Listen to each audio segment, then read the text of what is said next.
Mammy, which is Graybeard Crowfather here with another video for the Intro to Wicca series. Sorry about the past few days, and I've been slacking a little bit, but it's just been a little bit busy going on, and with the star just passed this past weekend too, things were busy and going on. So a couple things we can go over with tonight here. So I came up with a couple of ideas that I haven't covered before, and you can put them to good use. So, the first topic tonight I'm going to go over is knot magic, also known as cord magic. Now, knot magic is the process of creating a series of knots and pouring your intent in them for use in spell work or for future use in spell work. The general materials that you can use for knot magic are just simple string, yarn, ribbons, and even hair if you can find pieces long enough. Just, don't go shaving your neighbor's head or your parents' heads just to get a piece of, hair that's like that long. You don't really want to do that. That'll give you some bad juju for sure. So if you decide that you're going to do some knot magic, whatever material it is that you have, you're going to want to go ahead and cleanse it first. You want to get all that negative energy out of it. If you can, I think probably one of the best ways to do that for the cleansing process would be to actually run it through some smoke, because you don't want salt ruining your material, and you definitely don't want any water ruining your material. So I would say go with cleansing it through smoke. That's MJ, by the way. I think he's a little hungry. So yeah, cleanse it if you can using, say, incense or smoke. Best, in my opinion. So as you're tying the knots, that's where you're going to want to go ahead and put your intent into them, and that will allow you to actually use that string of knots for a spell that you're performing or intending to perform at that point in time, or you can use those knots to actually store energy for a future spell. If you're going to use it for a future spell, then one of the things you can do is, as you're reciting your incantation, if you're going to speak out loud, or in your head as you're untying the knots, it will release that magic that you have put into that knot and have stored there. A different use for knot magic is you can use it for binding. Now, I'm talking about a binding in a different sense. Say you have a family member who may have arthritis, and that pain is just debilitating. Now, obviously, in addition to modern medicine, you can add this extra little push to help that out. So you can create those knots and bind that pain into those knots, and hopefully that will actually help with that particular effect that you're going for. Now, that's just one example that I'm giving you. The knot is going to be a vessel or a container for that particular magic that you're looking to. Well, he's really talking tonight. Looking to imbibe in there. And again, if you're gonna do one for like the pain, as I just cited as an example. Lemmy, come here. Then you don't want to undo the knots, because that will just bring the pain flooding back. Now, knot magic can also be used in the other form of binding that I'm going to talk about. You have to be careful with this. You can use it to bind a person. Now that can be so that you're binding them from, preventing them from harming another person or an animal or even themselves. This is not the type of magic that I recommend that you use because it has the potential to interfere with free will and potentially backfire on you casting the spell. If it's a absolute, positively last minute that you would need it, make sure that whoever's casting it has had a lot of experience and trained in that particular type. I don't ever actually recommend it, but in some extreme cases it may be necessary. I'm not going to give any examples. You can do the research on your own and figure out what it might be, needed for, if necessary. There are There are a few historical examples of known knot magic. One is called the Gordian Knot, and another is the Knot of Heracles. Now, the Gordian Knot, I just kind of did a real quick look at that, and it was for where they used the knot magic to help bring the power in to rule over a class and become a king of a foreign land back in ancient times. The Knot of Heracles is used for healing purposes. I don't have specifics on them. Again, you can just take a look and Google knot magic. I know there are quite a few books out there on knot magic, but it just might be something that you might be interested in.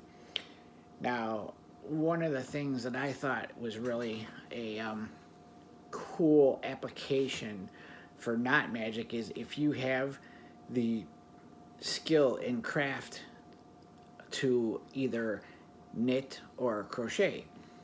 So, say for instance, you can crochet.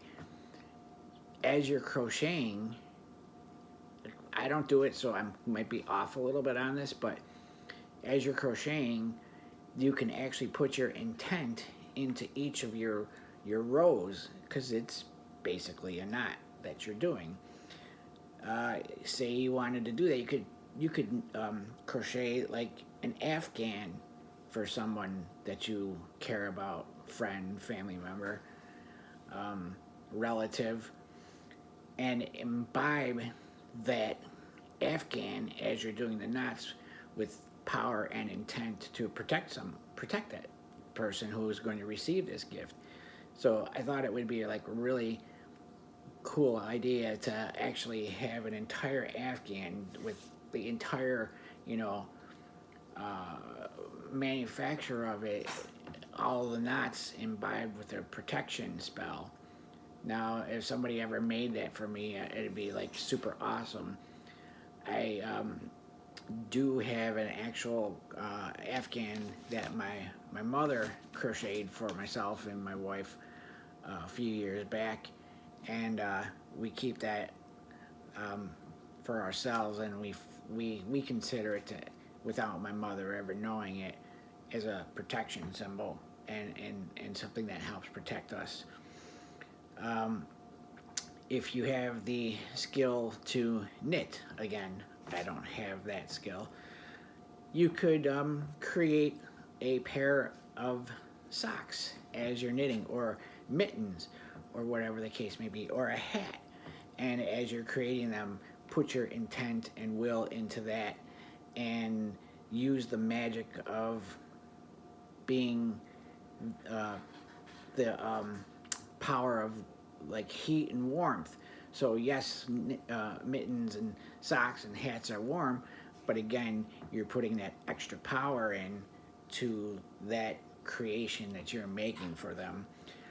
If I'm anything like off as far as like crocheting and knitting as far as knots go, please let me know. I don't do it, but I just kind of use that as an example of like a really, really practical use of knot magic.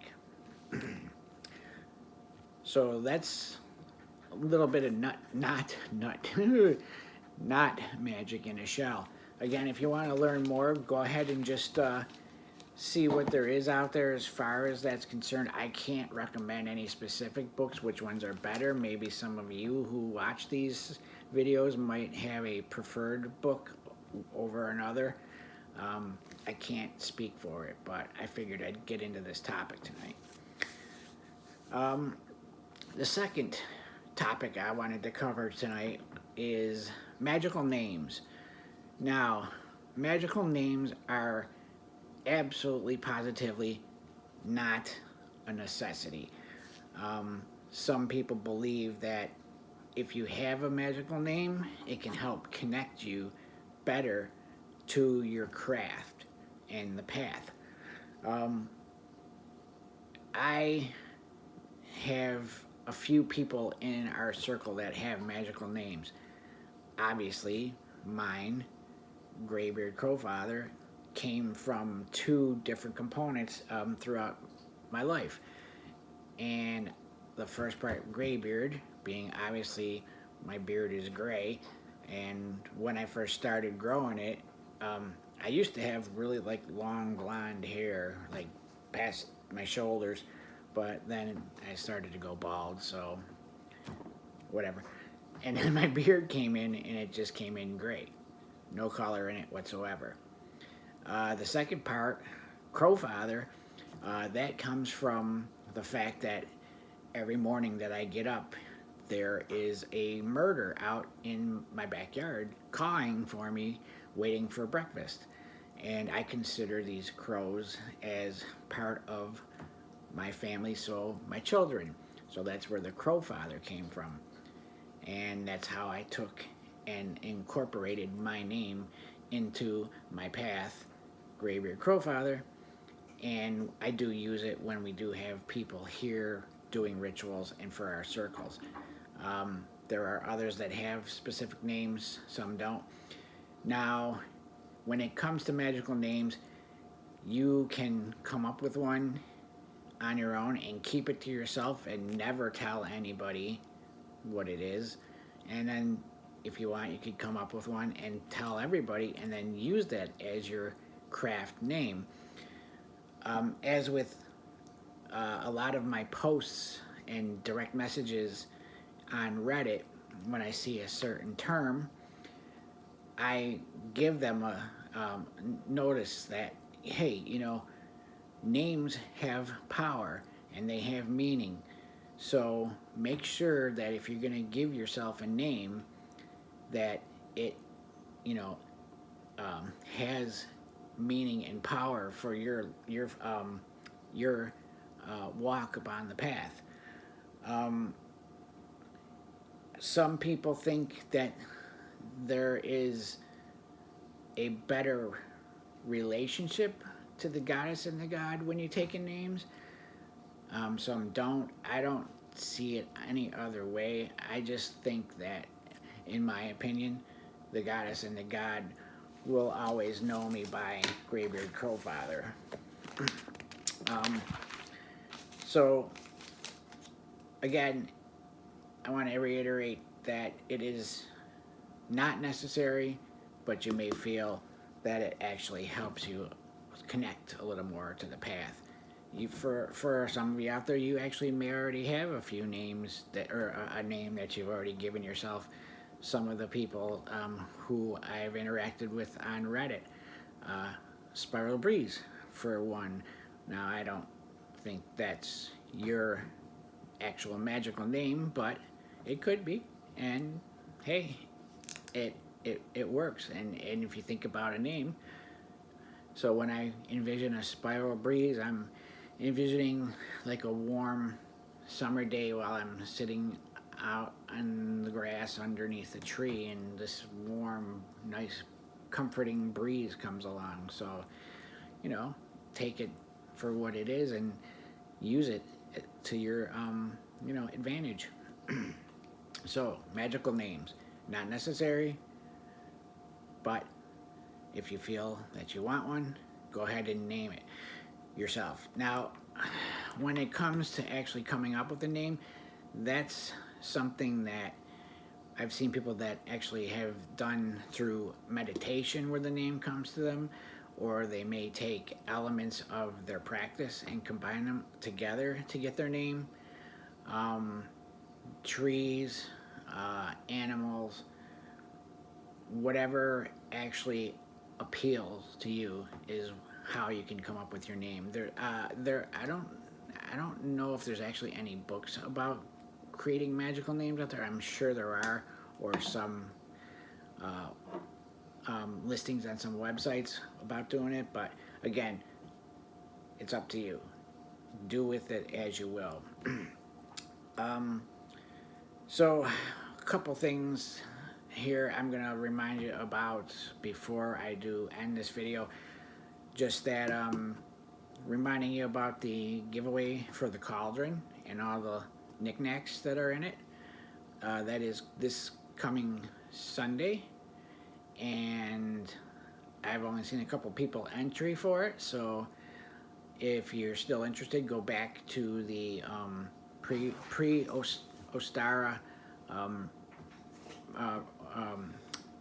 ritual ideas, and post on a comment on there that you are interested in that particular giveaway too. So the other thing that I was slacking on that I was reminded of is homework.